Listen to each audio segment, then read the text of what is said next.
Coming up on This Week in Computer Hardware, frame rating the Xbox One X, Dell's 27-inch Inspiron 7000 all-in-one, the fastest AIO we've ever tested, Verizon's going wireless, what? And Intel's firmware Fiasco will eventually get updates. All that and more coming up next on TWiCH. Netcasts you love. From people you trust. This is TWiCH. Bandwidth for TWiCH is provided by CacheFly at CACHEFLY.com.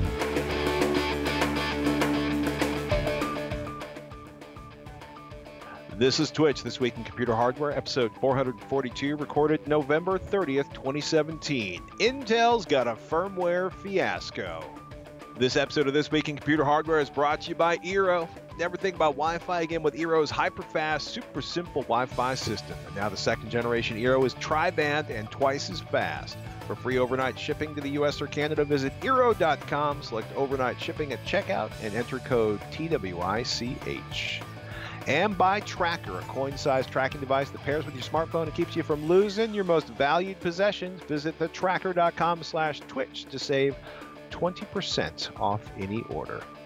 And by Rocket Mortgage by Quicken Loans. Home plays a big role in your life. That's why Quicken Loans created Rocket Mortgage. It lets you apply simply and understand the entire mortgage process fully, so you can be confident that you're getting the right mortgage for you. Get started at rocketmortgage.com/twitch.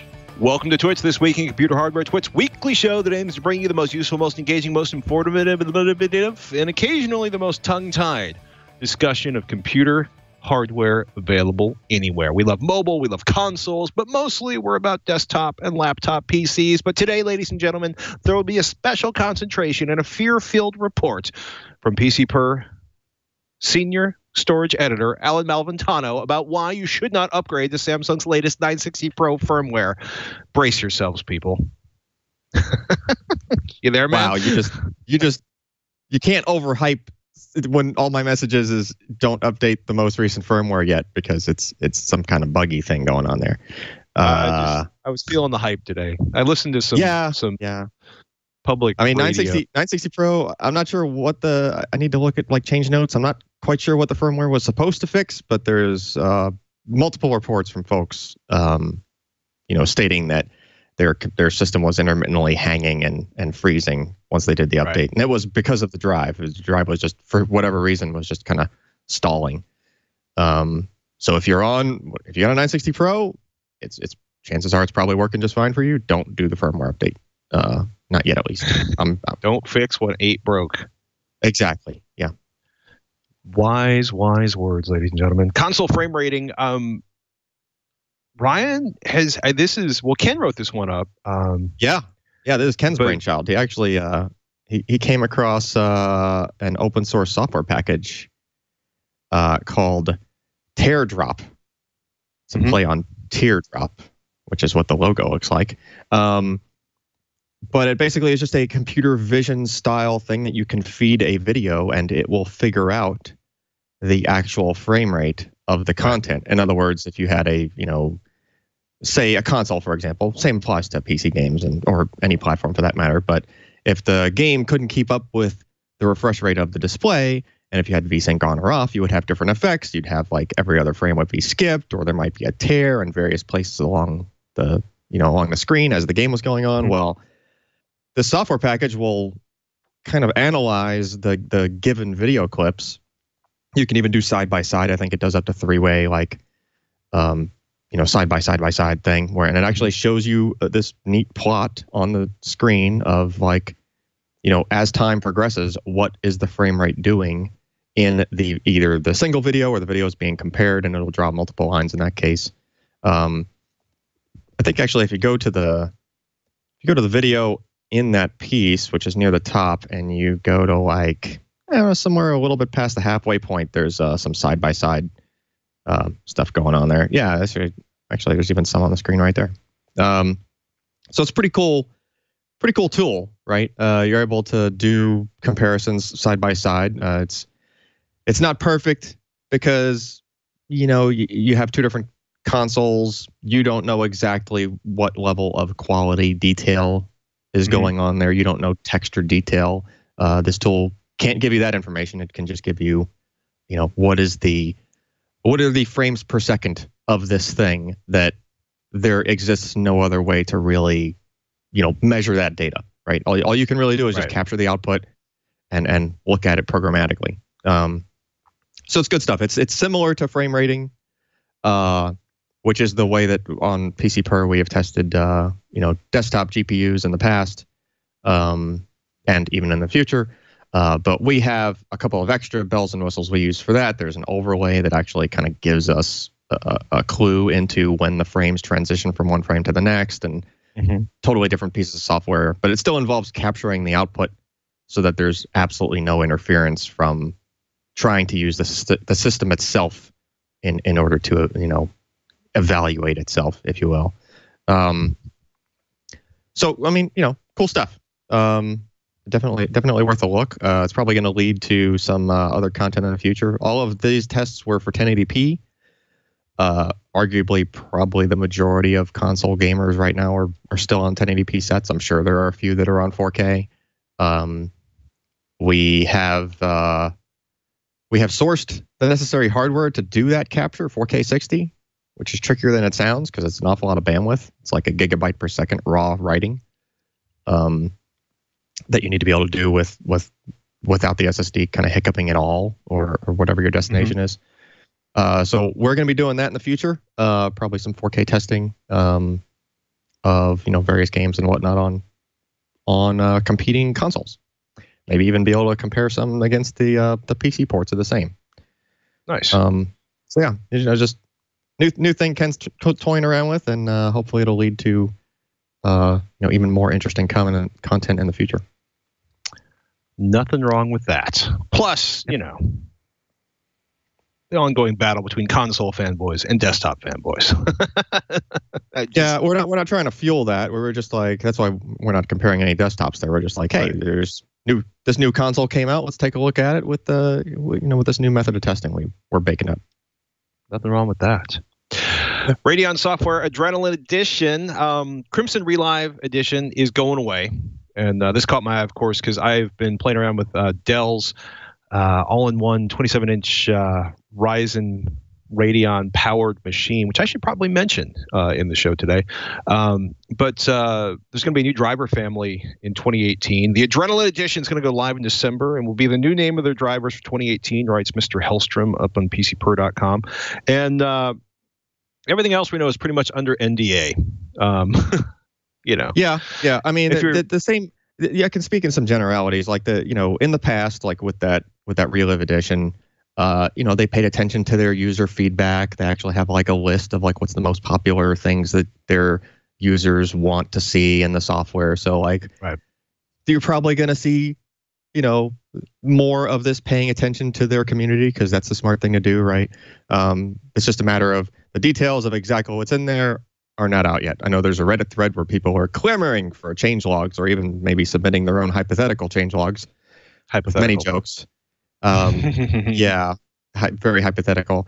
But I just kind of wish that there wasn't the demo video they put out seems to be fueling the people that are kind of making fun of there not being more detail out there. But there should be detail soon. So that's all I can say. Yeah. That's all you can say for now, people. Sorry. I am muck. No, it's a perfectly reasonable response. Meanwhile, Linux gaming performance or Linux Radeon gaming performance with the Mesa 17.4 Dev Radeon stack still lags behind Windows performance. This is not a particularly massive shock, but it is nice to know that Radeon gaming performance is still moving forward slowly but surely on the Linux platform. And there's been a lot more Linux games, which is part of what makes this article interesting to take a look at. The Phoronix crew were up on that. And I think they also recently took a Dell Optane processor and found out that it is obnoxiously fast running Linux. Those those same guys, I'm pretty sure, that they did a separate piece comparing Optane SSD. I think they were just testing... Oh, yeah, I think recently they did the 900p. Before that, they had done just the 32 gig Optane memory, what's meant to be a cache. But as you might imagine, Linux installs generally are way smaller than a Windows install, unless you really want to load it up with a bunch of extra software. But like generally speaking, you can make a Linux install super tiny. So totally practical for a person to buy a 32 or even the 16 gig Optane memory module, which acts just like any other M.2 NVMe SSD, unless you're using the Intel software to make it into a cache. So that did really good for them when they tested that. And of course, the 900p, was even another step up. And I'm not sure if they went into the crazy bells and whistles you can turn under Linux. Like you can do polling and hybrid polling modes, which will actually make a 900p go. I think you gain another 30 or 40% reduction in latency. Right. Because you're not waiting on an interrupt request to complete and get the processor attention, which is kind of like the hard drive era version of asking a storage thing for information. Now when the stuff is so fast, it's becoming faster than the mechanism used by the system to get the data. So, changes must be made to take better advantage of these things. But yeah, I'm pretty sure it's those same guys. But, Linux gaming, like, I wish it was here more in force. Because Linux is a solid platform. But, it's not there yet. In any case, Phoronix.com, great place to get information on Linux hardware performance, RX 580 Polaris and RX Vega 64 GPUs in that roundup. I was thinking that Steam's adventures in Linux would push it a little faster than it has, but we can still dream, man. We can still dream. Oh my goodness. One last thought before we go. I took a review on Tech Thing this week, Dell's Inspiron 27 all-in-one, and I'll be honest with you. I actually like it more than the XPS 27. The XPS 27 has the super fancy speakers and has an optional touch screen that you can fold flat. But what's really crazy about the Inspiron 27 all-in-one is that they are shipping it with a AMD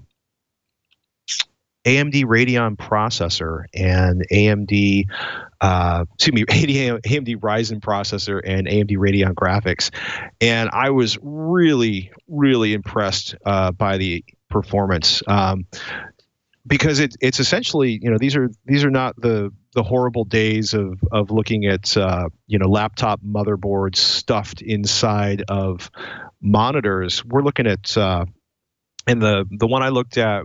An AMD Ryzen 7 1700, 16 gigabytes of RAM, Windows 10, 256 gigabyte SSD, 1 terabyte hard drive, an NVMe SSD, and then a 4K 27-inch monitor and an AMD Radeon 580 at $1,800. So not the most inexpensive, but it's an all-in-one unit, and it was rendering video.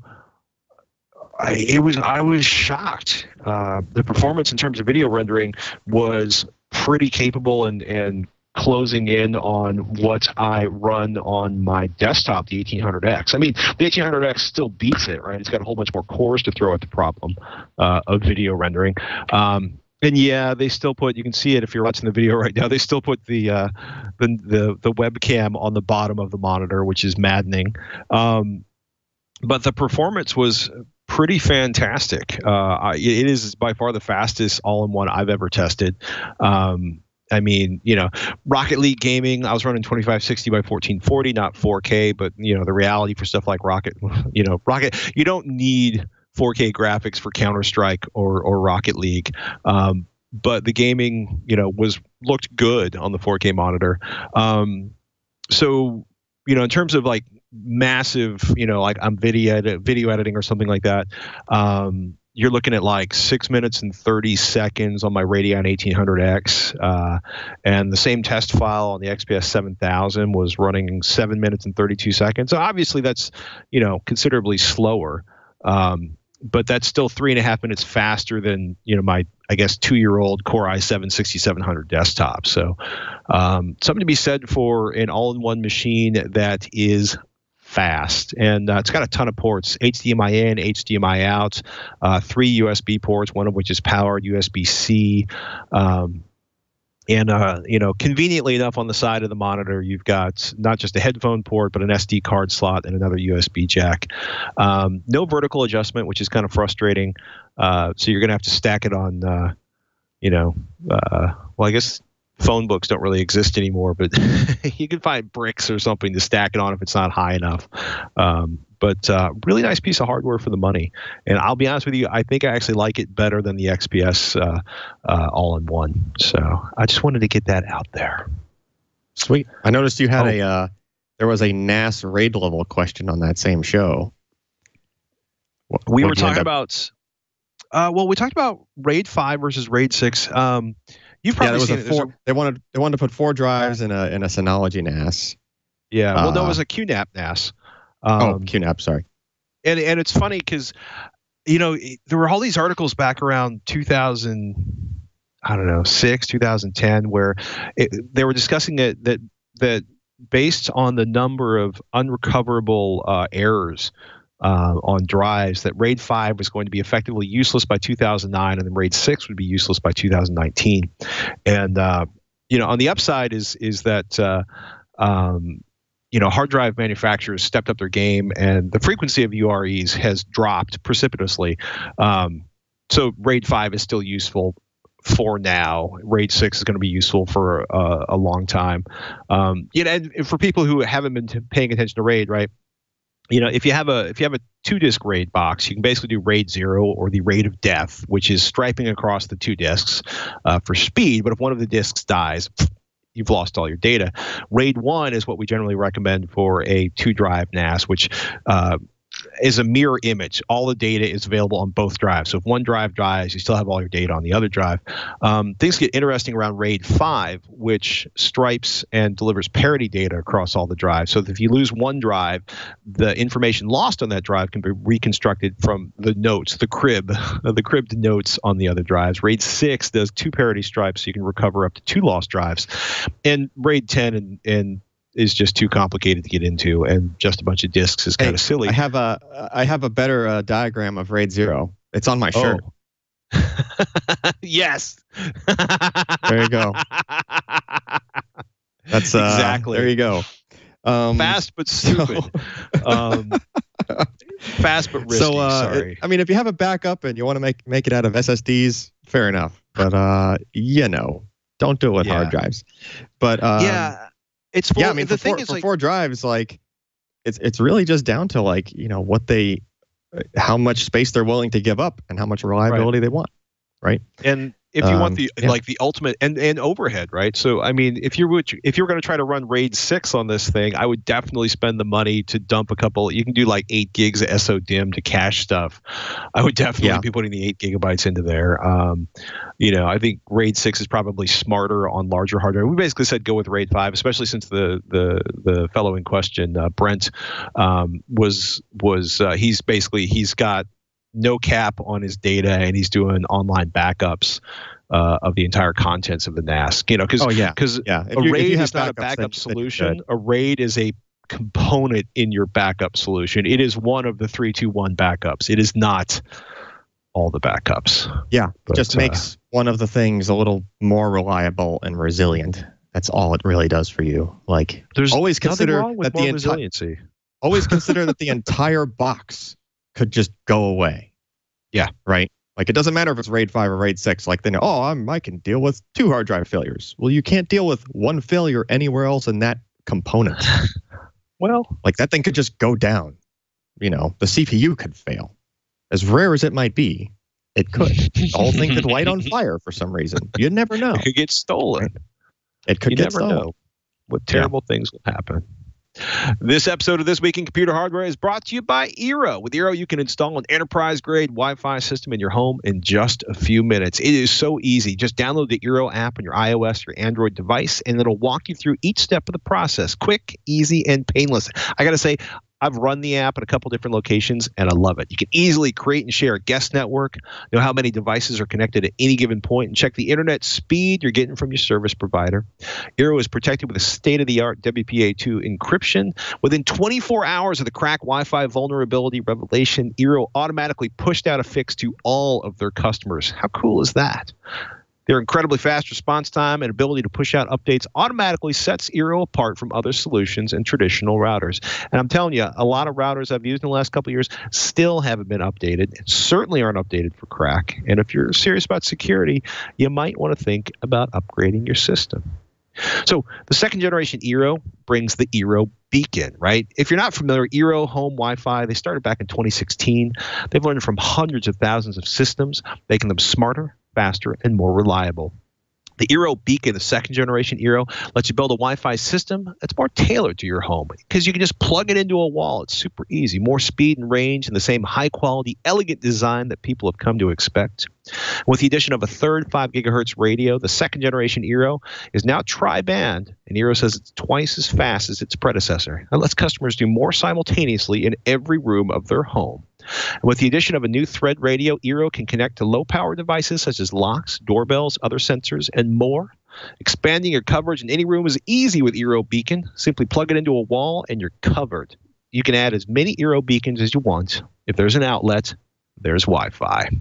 For free overnight shipping to the U.S. or Canada, visit Eero.com and at checkout select overnight shipping. Then enter TWiCH to make it free. That's Eero.com and enter the code TWiCH. We want to thank Eero for their support of This Week in Computer Hardware. Goodness. I like mesh Wi-Fi. I'm just going to say that. Yeah. The Bitscope Raspberry Pi cluster module, I just wanted to bring this up, a 6U rackable drawer that holds 144 Raspberry Pi 3 single-board computers, and more importantly, all the power, networking, and air cooling needed to keep everything running. Tim Berry wrote this up on PC This is crazy, right? The Bitscope blades can each hold up to 60 Raspberry Pi PCs or single-board computers like the Odroid C2. And it's pretty crazy because you end up with a giant supercomputer for like a small supercomputer for less than $25,000. Bitscope's apparently building a platform for Los Alamos, the National Laboratory. 5 cluster modules for a whopping 2,880 64-bit ARM cores, 720 gigabytes of RAM, and a 10 gigabit Ethernet SFP plus fabric backbone. That's so crazy. Now before everybody goes, but they're only Raspberry Pis. The thing to remember is that this serves more as like a, not benchmark, but just like, this is the thing you use to develop software for supercomputers, right? If you're okay with the software running slower, but you want to make sure that the software can work with a thread of the software running on thousands of cores at the same time and having to communicate across to other cores over the network, right? It's a little more difficult to build and proof software for thousands of cores because most of us have access to like 4 cores or 8 cores or 16 cores. And oddly enough, thousands of cores across hundreds of boards is a little bit different. Yeah, absolutely. But definitely a cool device for a reasonable price compared to what the actual alternative costs. Oh my goodness. It's a frightening thought. Oh, I don't think we covered it last week, so I just want to pop this out there. Intel Core i7-9700K could have 8 cores and 16 threads, much like the AMD Ryzen processor in the desktop I'm running right now.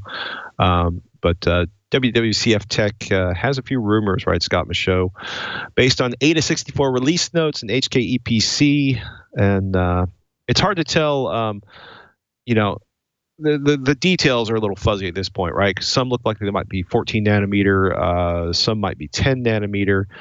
So the code names are a little fuzzy. But it looks like they're going to drop an 8-core, 16-thread processor next year. So we will see what goes on with that. The thing that interests me the most about this in particular is that if you're looking for the more nimble processor, in other words, the lower latency between cores and the lower latency between cores and the memory, it's actually better to stick with lower numbers of cores.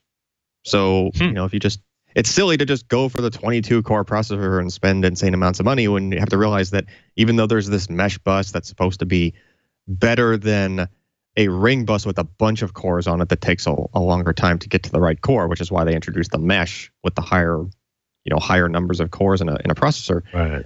The more cores you have, the harder it is to communicate between them, right? So these CPUs, even though they're all the way going all the way up to 8 now, are probably still going to have the same ring that you had in like a 7700K. In other words, the latency between cores would still be relatively low compared to higher core count Intel parts, but more importantly, if you're interested in the competition, the 8-core Ryzen parts have what's called core complexes on them. 2 core complexes, basically it's 2 separate dies that have to communicate between each other. So if you're trying to talk to memory that's connected to the other die, or you're trying to communicate to the other die, like it takes, it's something on the order of like twice as long, latency-wise, in order for that communication to take place versus like a 7700K, like a more nimble part, right? And a 9700K would be similar. The 8700K, when we did that review, when we tested it, we made sure that those latencies behaved the same way that the 7700K did. So the 6-core part worked the same way as the 4-core part. This 8-core part probably will do the same thing as well, but that's probably the limit. You go past that, that's where you have to start shifting over to the mesh technology to communicate, because you just have too many cores to have them all attached to the same set of wires, basically.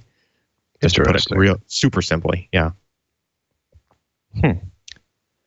Oh my goodness! While we're talking about Intel, if you've been following along, there's, Intel has admitted that the rumors that there are massive multiple flaws in its management engine, the server platform services, and trusted execution engine, that and this is kind of frightening if you're a sysadmin that relies on these tools or has them implemented in thousands of machines. You could run code that your operating system can't see. It'll run at such a low level. So it looks like the fixes are on their way. But as the register notes, TBD is a scheduled date for hundreds of PC fixes. So Intel admitted that there are actual legit flaws in the management engine. But like, Lenovo's got TBD. Acer has 240 models under TBD. Dell, the register notes, has just 191 TBD PCs. And then January 7th gets 9 models get a fix. The 14th, there's another 10 machines. A few more models on the 2nd. And 9 machines will get their fix on Christmas Eve 2017. The end of January 2018 for a bunch of Panasonic machines. And Intel says they'll have their fix for the NUC, the compute stick, and compute card products in December.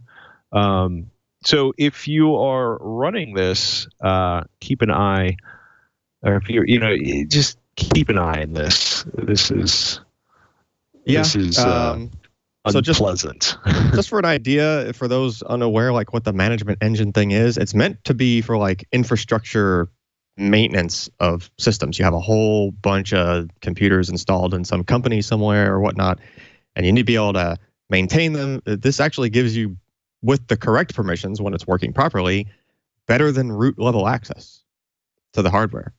Like you can do things with the system that doesn't even care if the OS is installed, running, none of that matters. You could basically just access whatever the heck you want on the machine.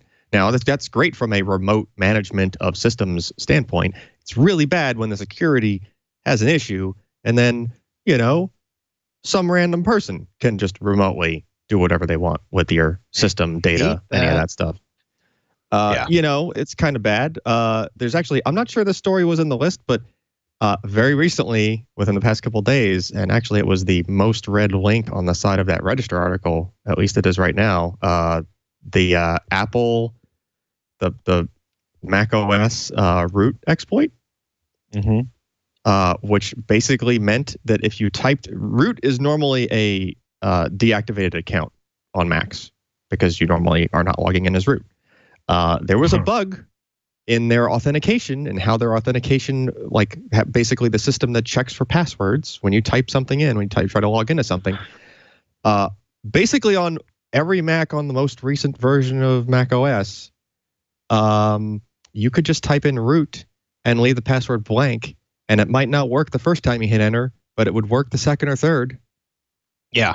Well, that has been patched remotely. It has been, but I'm saying it here just so that if you're the kind of person that ignores the update thing on your Mac, it might be time to be okay with it this time, and just if it needs to reboot, let the thing reboot, whatever. Just deal with it, because this is a simple enough thing where any joker in your office or any malicious actor or anybody that gets a hold of your laptop, they basically just type root and just it doesn't matter what the password is. As a matter of fact, I think even with the way that bug works is you could even have a password.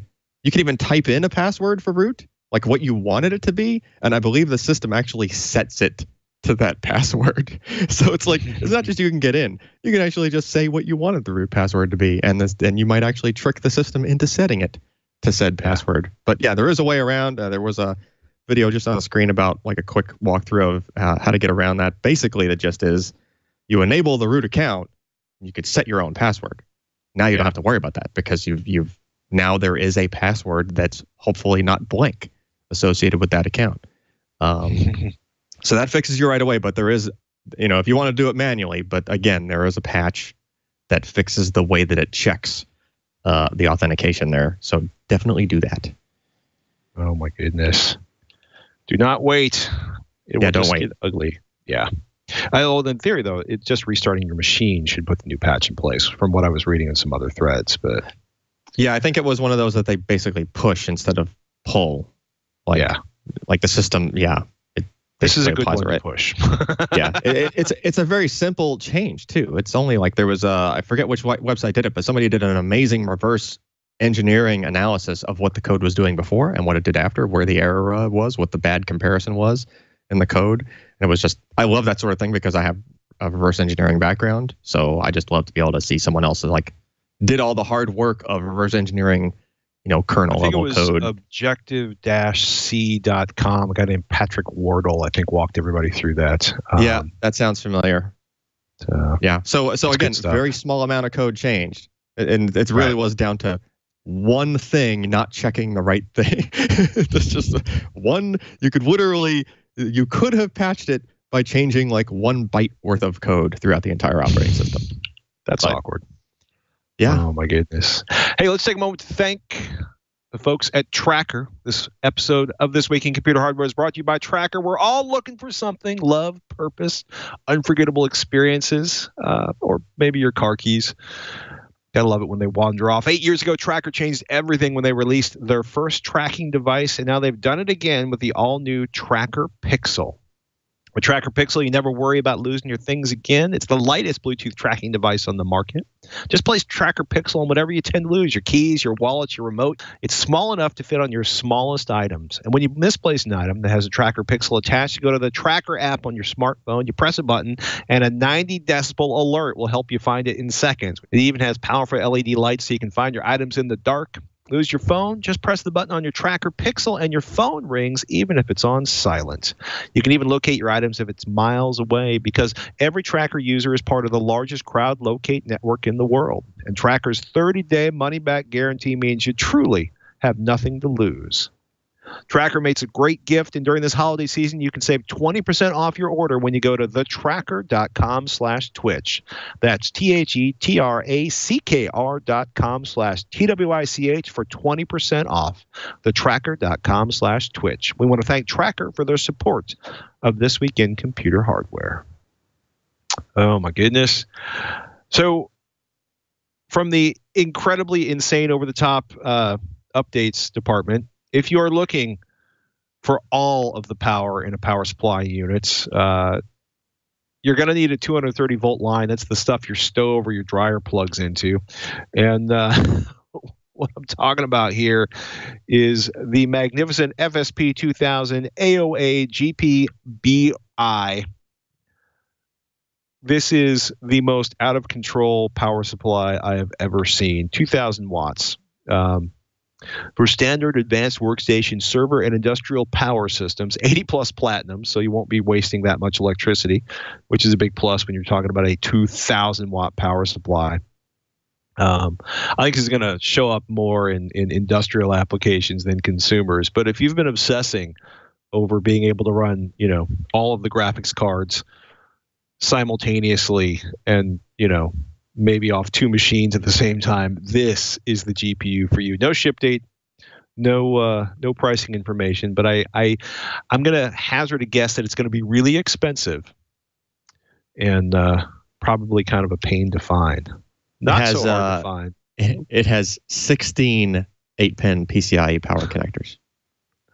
So it's basically that's 8 big GPUs or 16 smaller GPUs that only have single connectors on them. That's a decent number. It's a large number. It's a large number. Man. Somewhat easier to find. Corsair's Crystal Series 460X RGB tempered glass case review. I gave props to Sebastian. Scroll down to that first picture.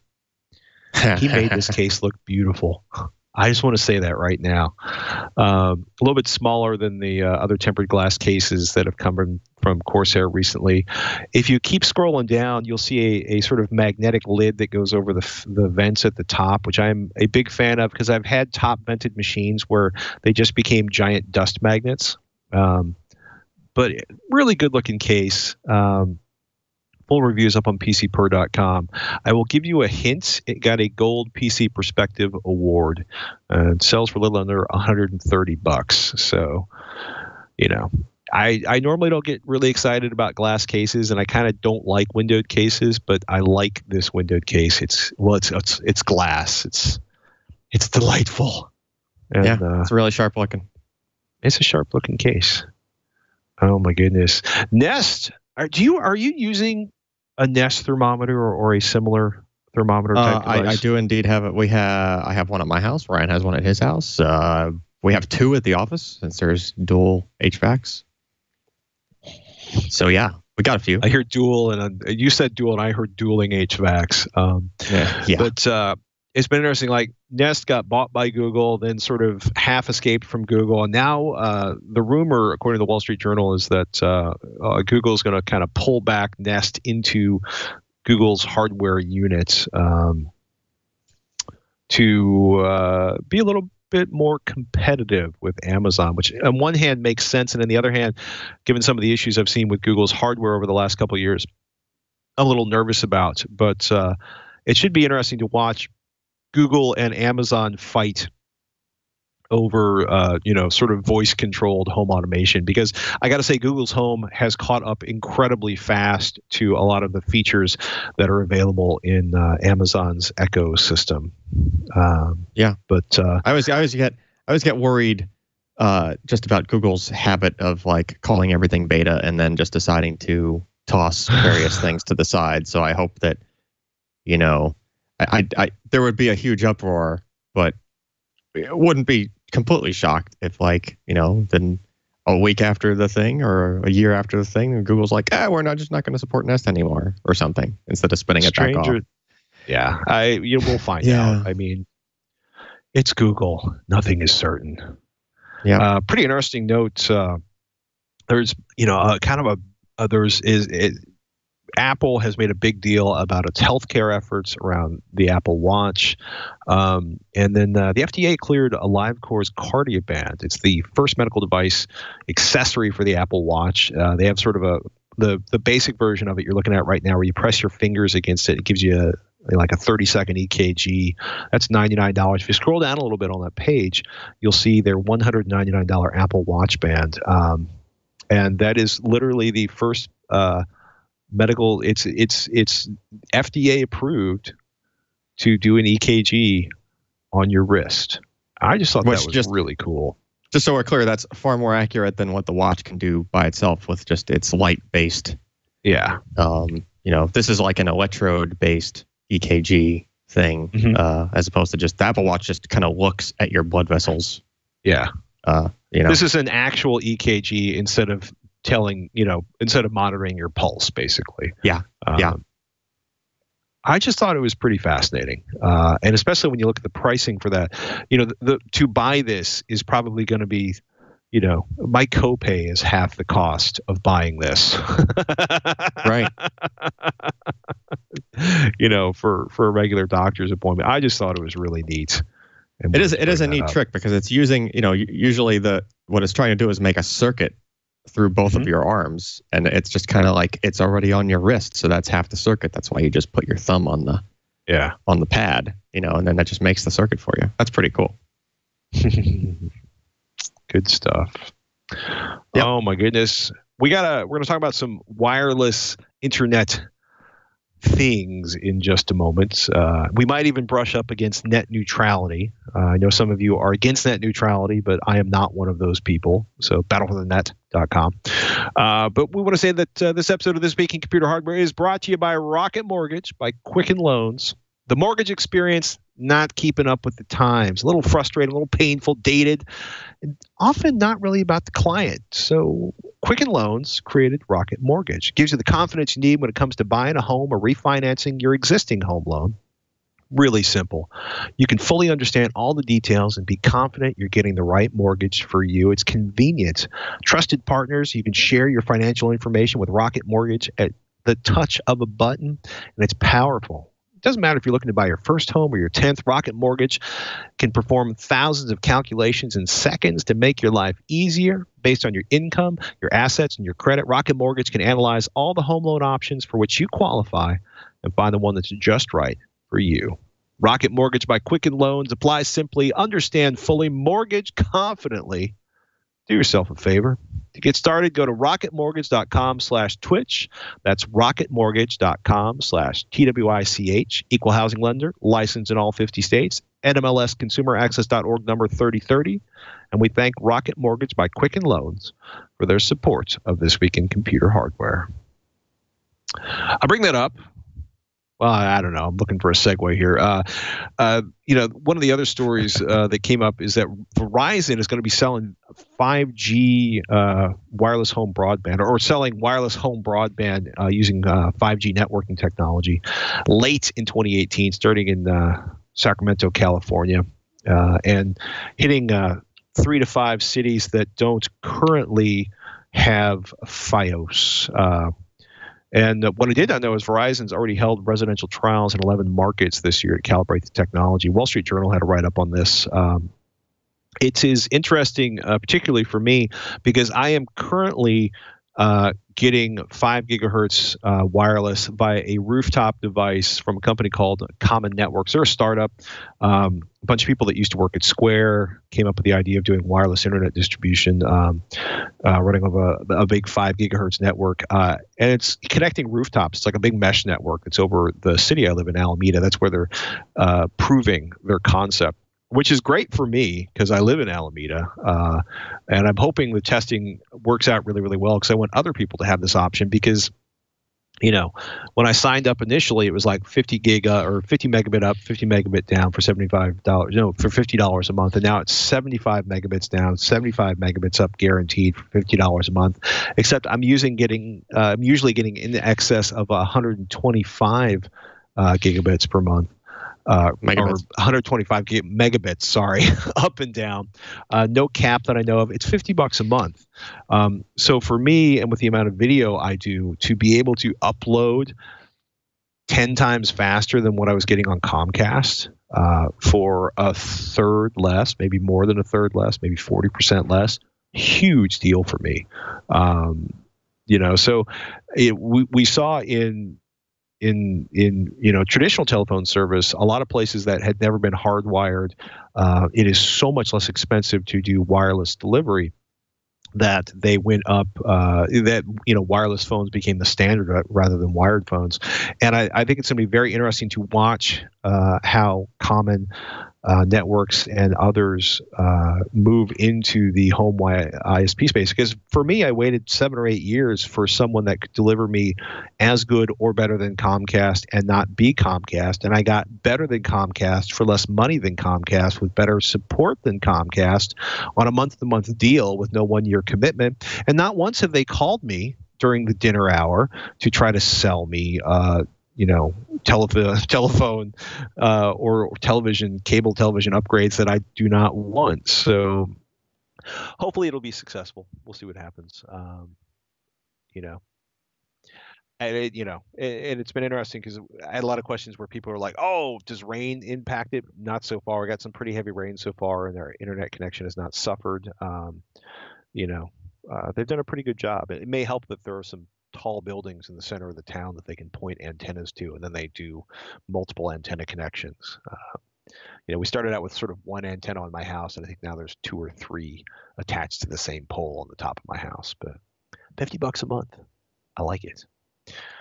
Ladies and gentlemen, we should probably give a quick shout out to PC Perspective's holiday gift guide. Were you involved in the production of this, Alan? Are any of your picks up? I have a page. There's some picks in there. On the front page, there's there's various PC components of which I chimed in for a solid state drive pick.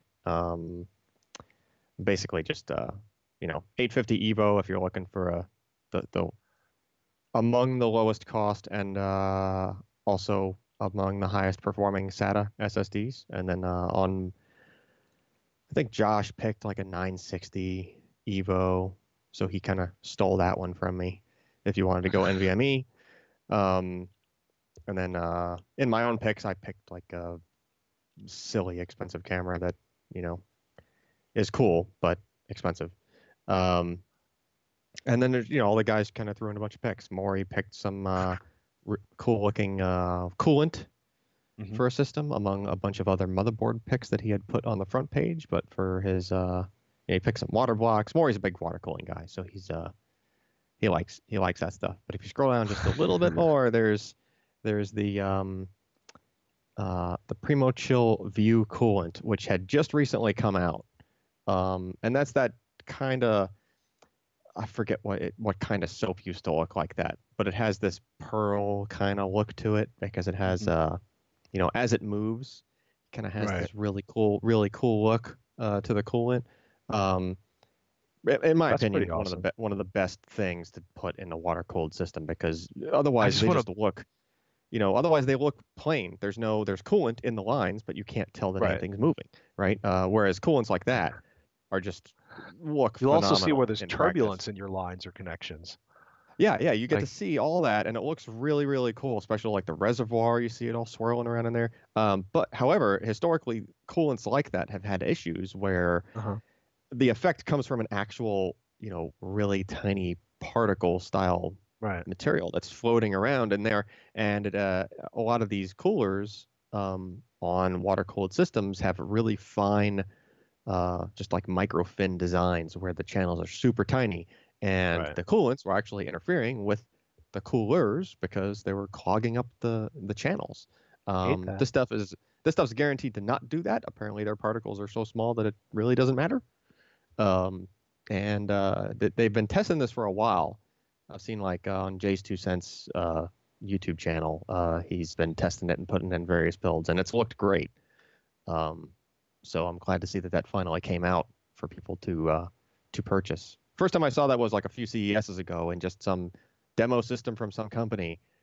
And I literally stood there for like a half an hour when I actually had other stuff I needed to be doing and kept like taking pictures of this system just because it was such a hypnotizing kind of effect. It just looked really cool. Right. Yeah, so there's some other picks in there. Just I encourage the folks to look. There are GPU picks in there that are going to be touch and go because we put them in there. It was, first of all, hard to find ones that were actually MSRP as far as pricing goes, because mining payouts have kind of been creeping up over the past couple of weeks. Those that are, and that has resulted in the graphics cards that had just been touching their original prices finally started to creep up again because more people started buying graphics cards again. Right. So we tried to come up with some picks, and then lo and behold, we put those picks in there. And by the time we talked about them on the podcast last night, a lot of them were either sold out or the price had gone up already.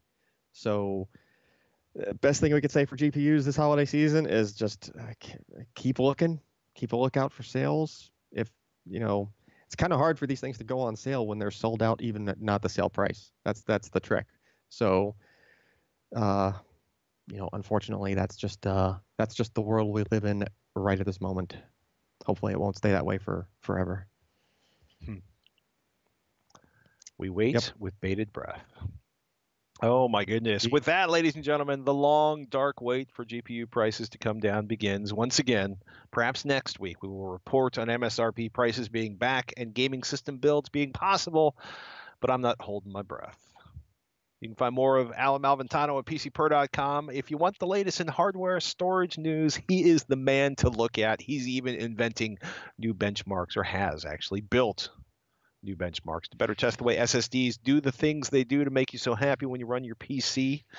You can find more of me at techthing.com, or if you're into the whole home theater and audio thing, head on over to avxl.com. I appreciate you checking out either one of those. And thank you all for listening to this episode of This Week in Computer Hardware. You can find all the older episodes at twit.tv/TWiCH, and you should go check it out. We got links so you can subscribe and not miss a single episode. And with that, ladies and gentlemen, once again, thank you so much for listening. I'm Patrick Norton. I'm Alan Malventano. And we'll see you next week on TWiCH.